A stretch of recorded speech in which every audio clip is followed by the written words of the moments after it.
बहुत खुशी वाले नजर आ रहे हैं, क्योंकि जो हमने अभी अनुभव सुना उसमें थोड़ा परिवर्तन जैसा था ना। ऐसा भी पहले ऐसे, घर ऐसा, पिताजी ऐसे, संस्कार ऐसे, हैबिट्स इस तरह की, और फिर कैसे बाबा उनको चेंज कर देता है। तो ये परिवर्तन वाला जो जीवन है ये सभी के ऊपर पॉजिटिव इफेक्ट डालता है, और वो जैसे ही ये बात हमारे अंदर जाती है वो हमारे चेहरे पे आ जाती है, हमारे नैनों पे आ जाती है, हमारे वाइब्रेशन से अब सभी को नजर आ रहा है कि ग्रेट चेंज, बहुत बढ़िया, ये तो बहुत अच्छी, मतलब बच्चे ने इतना चेंज किया हो तो सभी को अच्छा लगता है ये चीज। तो शिव बाबा अगर देखा जाए तो आया ही इसी काम के लिए।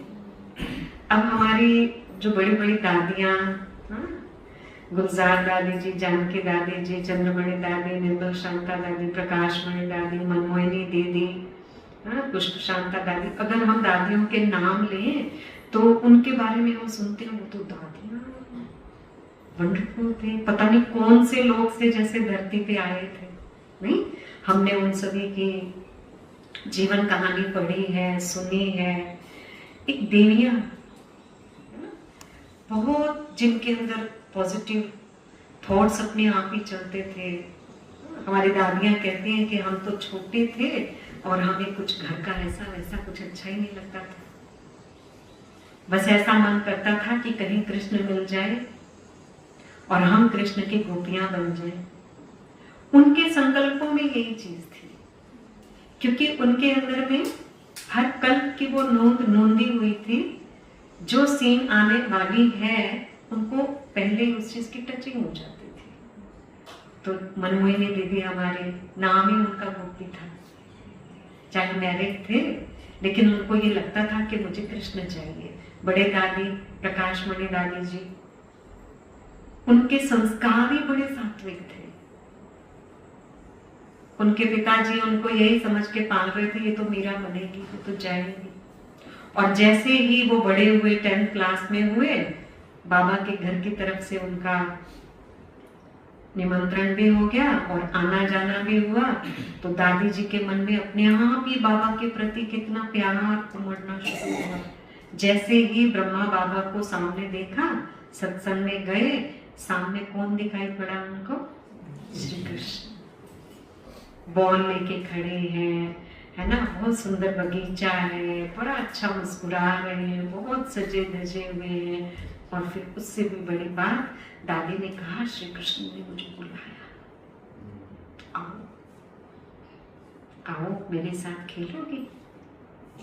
तो दादी कहते हैं कि मैं बाबा को देखूं, 1 मिनट में मुझे श्री कृष्ण नजर आए और दूसरी सेकंड में मैं देखूं तो दादा है। और जब अच्छे से देखना शुरू, फिर श्री कृष्ण है। तो बाबा ने ऐसे आंख में चोली का खेल खेला दादी जी के साथ, और दादी को लगा यही है, मुझे जिनको जीवन देना है, जहां मेरा जीवन कुछ बन सकता है वो यही है। और दादी उसी घड़ी से अपने आप को भगवान को ही मन दे बैठे, भगवान को दिल दे दिया। और भगवान को तो पता ही था ये मेरी ऐसी बच्ची है, इसलिए बड़े होते दादी के पास आते बाबा ने उनको कहना शुरू कर दिया, मेरा कुमार का बेटा है ये। तो ऐसी ऐसी विशेषताएं हमारी दादियों के अंदर बाबा ने कितनी कूट कूट करके पहले ही भरी हुई थी। ब्रह्मा बाबा का भी हम सुनते हैं ना, 1932 में ही बाबा ने लिखना शुरू कर दिया था, हे मेरे मन मंत्री, मेरे गुरु जो हैं उनका जो मन मंत्री है वो तो उनका इतना कहना मानता है और तुम क्यों नहीं मानता।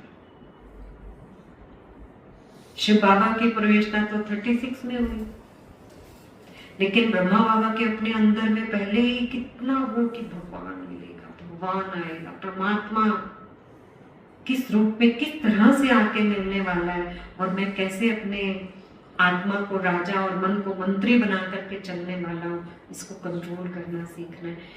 ये संकल्प उनके अंदर में पहले से ही चलते थे। परमात्मा ने जैसे धरती पर आए, लेकिन साथ साथ हमारी जो छोटी छोटी उम्र की दादियां थी उस टाइम पे, उनके अंदर में वो भूमिका पहले से ही काम करनी शुरू हो चुकी थी। इधर से शिव बाबा का आगमन ब्रह्मा बाबा के तन में हुआ और इधर से दादियों के अंदर में तड़फ, लगन, सताने वाली याद, अपने आप अंदर में, कहाँ भगवान है, कहाँ भगवान है, भगवान कहाँ है, कब मिलेगा, कब दर्शन होगा। जानकी दादी जी उस समय 21 वर्ष के हो चुके थे। उस लाइफ को भी देखा उन्होंने, है ना। आपने वो पुस्तक पढ़ा होगा। अपने पिताजी के साथ जा रहे हैं वो, लौकिक पिताजी के साथ निकल रहे हैं। दादा लेखराज उस टाइम को कहेंगे, वो उनके साथ से निकले। उस साथ से निकलना ही दादी जी को प्रभावित कर गया। कहते मैंने मेरे लौकिक पिताजी से पूछा, आपको कुछ फील हुआ? कहते मैंने कहा तो बुद्ध में उनको तो कोई फीलिंग नहीं आई। बड़ी प्रकाश में जानकी दादी जी को फीलिंग आई जैसे कोई कितनी बड़ी अथॉरिटी, कोई बहुत बड़ी शक्ति, प्योरिटी की खींच जानकी दादी जी को बाबा जब साथ से निकल करके जा रहे थे। तो जानकी दादी कहते मैंने तो उसी दिन से सोच लिया कि इनके पास ही जाना है मुझे तो सत्संग में। तो भगवान ने खींचा उस टाइम पे, और जो फिर शिव बाबा ने हम सभी को पवित्र जीवन दिया, इस पवित्र जीवन ने खींचा। क्योंकि देवी देवता धर्म के राजाएं तैयार करने थे ना, सूर्यवंशी घराने की आत्माएं निकालनी थी ना, तो उनके जीवन का जो फाउंडेशन है वो प्योरिटी, मर्यादित जीवन, भगवान के अंग संग वाला जीवन, और कुछ नहीं चाहिए। जो चीजें आज हम किताबों में, मोबाइलों में, इन सब चीजों में ढूंढ ढूंढ के निकाल रहे हैं, ऐसा चाहिए वैसा चाहिए, उन्होंने कहीं से ढूंढा नहीं। उनके मन के समुद्र में पत्थर ही वो सामने आया डुबकी लगा करके, कि बस उनको नजर ही वही आया, और उनको कुछ देखते हुए भी दुनिया का दिखता ही नहीं था। आज हमें तो सिखाया जा रहा है ना, देह से देह के सब ये वो, उनको भूलो, संस्कार भी नहीं। आज तो बाबा ने संस्कारों के भी अंडरलाइन कराया। उस टाइम उनको कुछ कहने की जरूरत ही नहीं पड़ती थी। वो थी सच्ची सच्ची गोपिकाएं। और बाबा जो इतनी आकर्षण वाला था, इतने प्यार वाला था, वो उनके लिए ऐसे इतना बड़ा जादूगर कि बाबा को देख रहे हैं। और चंद्रमणि दादी जी सुनाया करते थे, हम घंटों घंटों एक पोजीशन में बाबा के आगे खड़े ही रह जाते थे। बाबा अपने भवन में सीढ़ी चढ़ करके ऊपर चढ़ रहे हैं, ऐसे जगह है बीच में खड़े होने की। हम ऐसे तड़पती हुई गोपिकाओं की तरह भाग भाग के बाबा के वहां खड़े हुए। हम कहते सीढ़ियों में खड़े हैं, बाबा ऐसे यहाँ ऊपर खड़े, बाबा दृष्टि सब देह से न्यारे वाले स्टेज में आए हुए, सबको सब कुछ भूला पड़ा है। क्या टाइम है, कहाँ खड़े हैं, क्या शरीर को बीमारी है, किसकी कितनी कितनी एज हो चुकी, किसी को कुछ भी पता नहीं। उनकी तड़फ और उनका प्यार, ऐसी स्थिति में घंटों कहते हमें खड़ा लगता और पता ही नहीं लगता था कि कहाँ हमारा किस से किस तरह से मिलन हो रहा है, कितनी प्राप्ति होगी। शुद्धिकरण आत्मा का अपने आप होते रहना, ये हमारी जो रियल में गोपिकाएं इस 5000 साल के ड्रामा में जिन्होंने इस एपिसोड को निभाया चलाया, ये उन आत्माओं के साथ आदि पिता, आदि देव, एडम, पिता Shri Brahma, great great grandfather, जिन्होंने लौकिक अलौकिक पिता का प्यार देकर के उन आत्माओं को अपने प्यार में हमेशा हमेशा के लिए बांध लिया। वो बंधने वाली आत्माएं भी बहुत खुशनसीब थी, और बांधने वाला ऊपर तो शिव बाबा थे ही, साथ में हमारे ब्रह्मा बाबा। ये कितना प्यार भरा रिश्ता, कितना अपनत्व, कितने मन के तार एक दूसरे से जुड़े हुए, मिले हुए। ये जो सूक्ष्म में होने वाली अनुभूतियां हैं, ये उस टाइम पे उन छोटी छोटी कन्याओं, बहनों और बड़ी छोटी छोटी उम्र की माताओं को कुर्बान करा गई, बलिहार करा गई। उस टाइम पे कोई ऐसे साधन नहीं थे, ऐसा कुछ नहीं था। लेकिन जो बाबा की प्यार भरी दृष्टि होती थी, बाबा का कुछ बच्चों के मुख में खिलाना होता था, दृष्टि देकर के जो बाबा सब कुछ भुलवा देता था, परम धाम की स्मृति और सूक्ष्म वतन की अनुभूति जो बाबा का नाम था, लाइट, प्रकाश, रेड गोल्डन लाइट। तुम यहाँ हो ही नहीं, यहाँ तुम्हारा कुछ भी नहीं, पूरे ब्रह्मांड की लाइट ही लाइट तुम वहां। ये चीज दादियों के पास जितनी ज्यादा आती गई, दादियां उतनी तपस्या मुहूर्त होकर के, तपस्या के परवाने बन करके इस यज्ञ में तैयार होते गए। मनोहर दादी जी आया करते थे, वो सुनाया करते थे, हमें याद ही नहीं कि लौकिक घर क्या होता है, कैसा होता है, कभी सोचा ही नहीं। इतना बाबा ने इस अग्निकुंड में शरीर सहित आत्मा, जीव आत्माओं को गलाना दिया, तो बात है, कुंदन बन जाता, सच्चा सोना बन जाता। हमारी दादियों वो बन करके बाहर निकले। आप सभी ने सुना होगा, रमेश भाई जी ने एक बार संतरी दादी जी का नाम सुना है ना सभी ने? संतरी दादी जी से पूछा कि बाबा, दादी आप कोई बाबा के साथ का ऐसा अनुभव सुनाओ जो बहुत यूनिक, बहुत अलग। क्योंकि दादी जी बाबा के बहुत पास रहते थे, बहुत नजदीक रहते थे। तो संतरी दादी जी ने रमेश भाई जी को अपना अनुभव सुनाया कि बाबा मुझे अपने संदेशी बना करके रखते थे। मम्मा बाबा तो थे, मम्मा भी थे, लेकिन फिर भी बहुत सारे ऐसे मैसेज होते थे जो शिव बाबा से लेने होते थे, कई ऐसी बातें होती थी। तो मैं बाबा के पास जाती थी, बाबा को संदेश देती थी, ऊपर वाले बाबा को, अलमाइटी बाबा, फिर नीचे वाले बाबा को आके सुनाती थी कि बाबा उस वाले बाबा ने ये वाला संदेश दिया है। कहते एक बार मुझे संदेश दिया, मैं बाबा के पास गई, तो बाबा के पास जब भी जाना होता था तो कहते मैं अपने आगे भोग रखती थी कुछ ना कुछ। तो भोग रखा हुआ होता था, भोग लेकर के बाबा के पास जाती थी। बाबा ऊपर फिर अपने वतन में जैसे रिसीव करना किसी बच्चे को, ऐसे करते थे, और फिर बाबा को संदेश सुनाया, भोग खिलाया, भोग खिला के फिर ऐसे नीचे आते थे। तो उस दिन जो संदेश था, कहते मैंने जाके बाबा को सुनाया, ऊपर वाले बाबा को, ऐसे ऐसे है।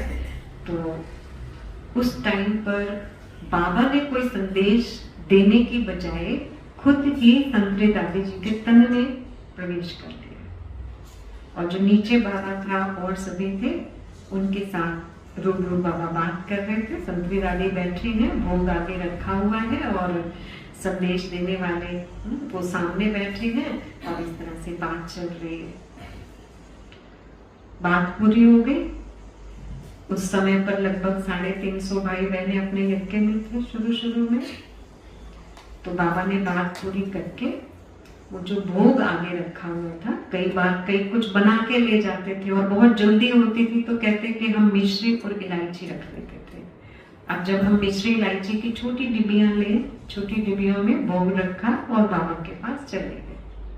अब जब बाबा ही आ गए तो बाबा ने बच्चे जो सामने बैठे हुए थे उनको अपने पास बुलाना शुरू किया, और वो जो भोग रखा हुआ था उसमें से मुट्ठी भर करके बच्चों को देना शुरू किया। और पास में एक बहन बैठी हुई थी, उसने बोला बाबा मैं पकड़ाऊं? मैं बाबा खुद ले रहे हैं वहां से, तो उनको बोला कि बाबा मैं पकड़ाऊं? पापा ने बोला नहीं। तो उस भोग की डिब्बी में से, छोटी डिब्बियां, 350 भाई बहनों, जैसे ही भाई बहनों को ये पता चला कि बाबा भोग बांट रहे हैं, सबकी लाइन लग गई, सब आते रहे, और 350 भाई बहनों को इलायची मिश्री का भोग बटा, सभी ने खाया। और फिर जब पूरा हो गया उसको ढक दिया। दादी गई वतन में, बाबा गए और दादी जी की सोल नीचे आई। वापस जब भोग को देखा गया तो भोग में जो मिश्री इलायची रखी थी वो एज इट इज थी, वो मम्मा के वहां ही थी। तो ये प्यारे बाबा की कितनी कमाल, कैसा कैसा अनुभव बाबा अपने बच्चों को करवा देते हैं। तो ऐसे बाबा जो कहते हैं ना कि बच्चे बाबा जादू कर दिए, कुछ भी कर सकता है, क्या नहीं कर सकता, कुछ ऐसा काम है जो बाबा नहीं कर सकता। हमारे देहरादून में एक बड़े दीदी थे, जैसे अपने अचल दीदी यहाँ थे चंडीगढ़ में, देहरादून में प्रेम दीदी थे, आप सभी ने देखा हुआ होगा। यहाँ तो उन्होंने बहुत सेवाएं दी हैं अपनी बार बार आकर के, आप सबको पता होगा उनके बारे में। उनकी सिर्फ 18 इयर्स एज थी ज्योतिषियों के अनुसार, और अपने परिवार में वो बहुत समय के बाद एक बेटी पैदा हुए थे, बेटे ही हो रहे थे, और उनके लिए भी ये कह दिया गया था कि 18 साल की होगी तो चली जाएगी, वो रहेंगी नहीं। और इन्होंने अपनी माता जी के साथ बाबा के घर में आना शुरू कर दिया, बाबा से मिलना। प्योरिटी की स्टेज तो पहले थी ना, गोपिकाएं जैसे कहा, बाबा से प्यार, बाबा से लगन, बाबा से तड़प। और जब 18 साल की लगभग उनकी एज हुई तो ऐसा भी टाइम आया, बाबा को बताया गया मधुबन में कि बस ये लग रहा है कि अभी गए, ये जाने वाले हैं। तो बाबा को बताया कि उनकी तबीयत तो बहुत ज्यादा बिगड़ रही है। बाबा ने बोला अच्छा ऐसे है। तो बाबा ने कुछ अपने हाथ पे लिया, ऐसे इलायची या कुछ मक्खन जैसा ऐसा कुछ भी, और बाबा उनके पास बैठ गए रात्रि में, और उनकी तबीयत ऐसे दिख रही है। बाबा उनको दृष्टि देते रहे हैं और अपने हाथ से उनको चटाया, ऐसे खिलाया, और धीरे धीरे वो जो टाइम था जो ज्योतिषियों ने बताया हुआ था कि 18 साल तक ही रहने वाले, वो निकल गया।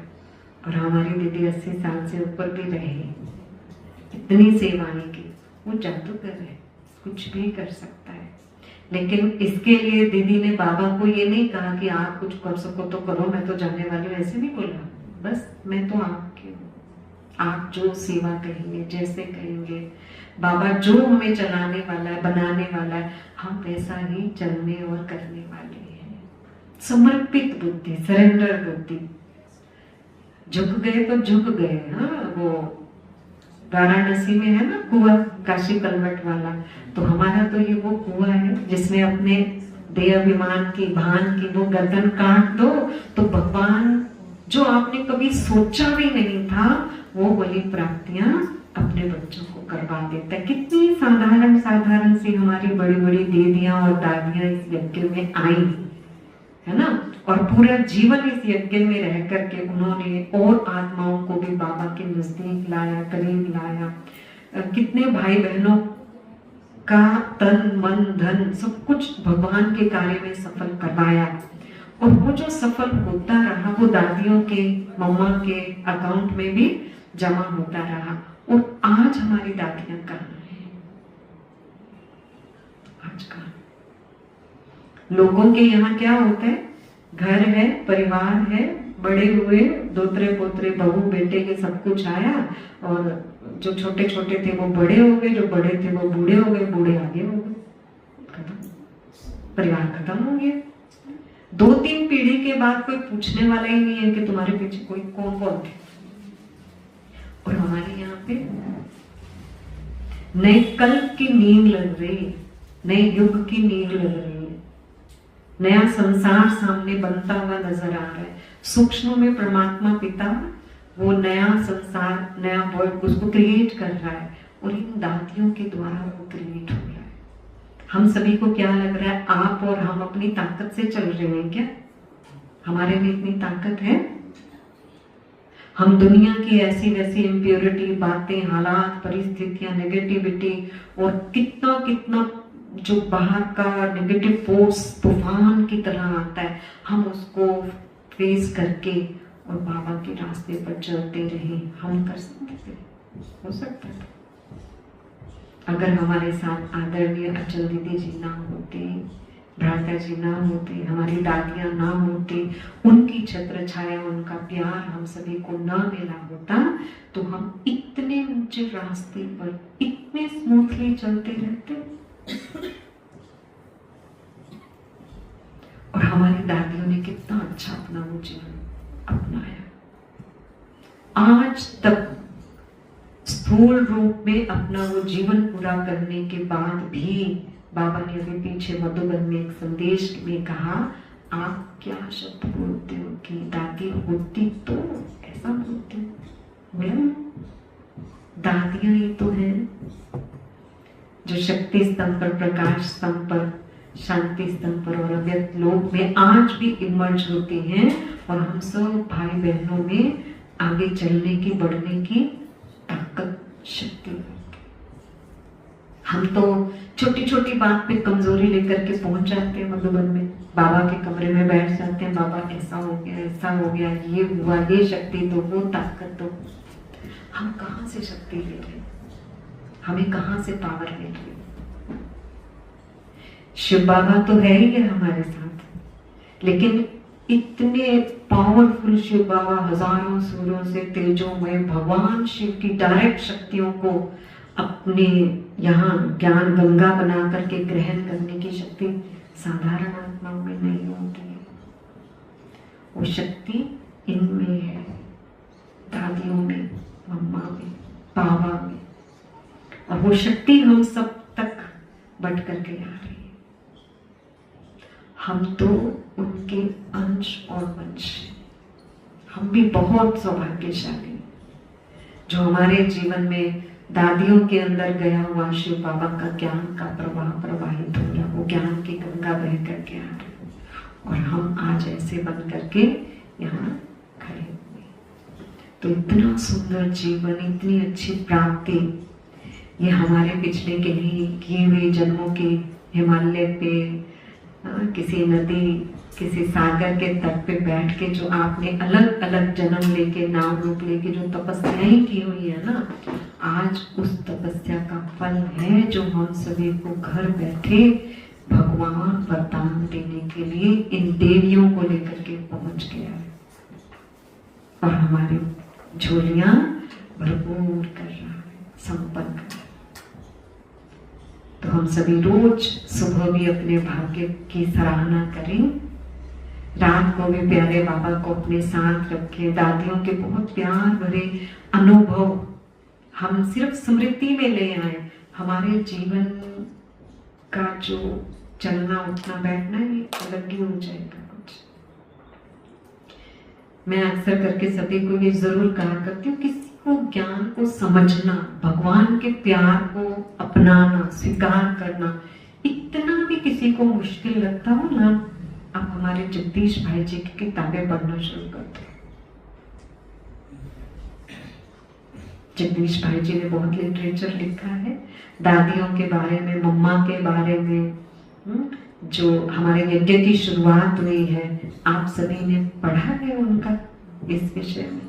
जिन्होंने ना पढ़ा हो वो आज से पढ़ना शुरू कर देना, आपको ये लगेगा कि मुझे ब्राह्मण जीवन में तपस्या क्या चीज होती है, भगवान के लिए दिल में प्यार पैदा कैसे किया जा सकता है, ये मुझे आज समझ में आया। हमारे जगदीश भाई जी इतनी क्लैरिटी से परमात्मा के प्यार को प्रदर्शित करते हैं हम सभी के सामने। तो उन्होंने शिव बाबा के प्यार को कितनी अच्छी तरह से समझा, कितना प्यार किया। जैसे दादियों के अंदर बाबा के प्रति बहुत खींच थी ना, ऐसे जगदीश भाई जी की अगर आपने बात पढ़ी हो तो जगदीश भाई जी तो दिल्ली में थे और बाबा तो वहां आया था, उस समय तो पाकिस्तान था। कहते मुझे अंदर इतना लगता था कि मुझे भगवान चाहिए, भगवान चाहिए, मुझे परमात्मा से मिलना, वो कहाँ आया हुआ है, वो किस रूप में आया हुआ है, मुझे बहुत लगता था। कहते मैं इसी तड़फ में एक बार पाकिस्तान गया भी और वहां मैंने इन सफेद वस्त्रधारियों को देखा भी, लेकिन तब ड्रामा में लोग नहीं थे।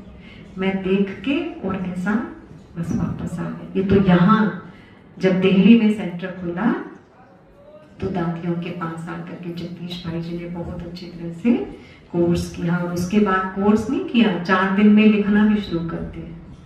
4 ही दिन में उधर से सुन रहे हैं और इधर से सेवा के लिए लिखना शुरू कर दिया और बताना शुरू कर दिया, दादी आपने वहां जाना है, ऐसे भाषण करेंगे, वहां जाना है उससे ऐसे मिलेंगे। शुरुआत भी कर दी। तो हमारी कथाओं कहानियों में आता है ना, बच्चा जन्मते ही बड़ा हो गया और ज्ञान सुनाना शुरू कर दिया, तो वो जगदीश भाई का ही गायन है। तो इतना अच्छा हमारे यज्ञ का इतिहास रहा है। हम इतने भाग्यशाली हैं जो परमात्मा डायरेक्ट जब धरती पर आया, उसमें हमारा भी परम सौभाग्य है कि भगवान ने हमें भी चुना जब खुद धरती पर आया अपने इस कार्य को देखने के लिए। तो इस इतने सुंदर मिलन का, इतने सुंदर अनुभूतियों का, इतनी सुंदर प्राप्तियों का, भगवान के अलग अलग रूपों का खुले नेत्रों से, सिर्फ साक्षात्कार से नहीं, स्वप्न में नहीं, खुले नेत्रों से अनुभव करने का परम सौभाग्य हम सभी के पास है। तो ये हम सभी का बहुत अच्छा भाग्य है। हम सब डायरेक्ट यहाँ पर अचल दीदी और विरचन भाई जी की पालना में पले हैं, उनके प्यार भरे वाइब्रेशन हम सभी ने लिए। हम तो आपसे काफी दूर हैं, यहाँ से भिवानी हिसार के पास है उधर। तो कई बार लगता था कि ये जो बाद में भाई बहनें आए हैं बाबा के पास, लेकिन यहाँ ही हैं, वो दीदी और भ्राता जी की कितनी डायरेक्टली पालना ले रहे हैं। हम तो पढ़ते थे जब यहाँ थे, पढ़ गए, स्कूल चले गए, आ गए, बैठ गए, होमली चलते थे ऐसे भाई जैसे दीदी है। तो हमें ये भी नहीं लगता था ये बहुत बड़े दीदी है, क्योंकि बचपन से ही देख रहे थे। ये तो बाद में पता चला दीदी इतने बड़े हैं। पहले तो वो खाना खाते थे, उंगली पकड़ के साथ में अपने सैर कराना शुरू कर देते थे, कुछ बातें करते रहते थे, कुछ भी स्कूल की बात पूछ लेते थे, कॉलेज की बात बताती है उनको। कभी सोचा ही नहीं कि बतानी चाहिए कि नहीं बतानी चाहिए, कि पहले किसी और से पूछ ले, क्या कुछ भी नहीं सोचा कभी। तो ये भी एक ड्रामा में बहुत अच्छी नोंद रही है, उनके अनुसंग रहने की, उनके अनुसार चलने की, वो जैसे जैसे गाइड करते थे वैसे चलने की। तो इस टाइम पर हमारी सभी दादियाँ, आज कविता बहन के पास ब्रह्मा भोजन था खास, गुलजार दादी जी, जानकी दादी जी, चंद्रमणि दादी जी और निर्मल शांता दादी जी, क्योंकि इस मार्च मास में वो अव्यक्त हुए हैं, तो सभी को इकट्ठा भोग स्वीकार कराया गया। तो हम सभी क्या इमर्ज करते हैं, अभी कहाँ बैठे हैं हम सभी? ईंट पत्थरों वाले सेंटर में बैठे हैं क्या? जब एरोप्लेन ऊपर उड़ता है तो कितना अच्छा लगता है ना, बादलों में। तो हम सभी भी कहाँ हैं? सूक्ष्म वतन के बादलों में, लाइट ही लाइट में, बहुत हल्की स्टेज में है, जहां हमारी ये सब दादियां अपने लाइट के शरीर में, पवित्र शरीर में, उस लाइट के कार्य में, और उसमें भी मस्तक में चमकती हुई प्योर लाइट, 100% जो अपनी उस संपन्न और संपूर्ण स्टेज को प्राप्त कर चुके हैं, वो सब दादियां हमारी फरिश्ता स्वरूप पे सूक्ष्म वतन में इमर्ज हैं, और वहां आप भी पहुंच गए हैं। कितनी सुंदर फीलिंग आती है ना। और उसमें जब बाबा, मम्मा, शिव बाबा इनके द्वारा और दादियां ऊपर खड़े होकर के आप आए हुए फरिश्ते को बड़े प्यार से आवाहन कर रहे हैं,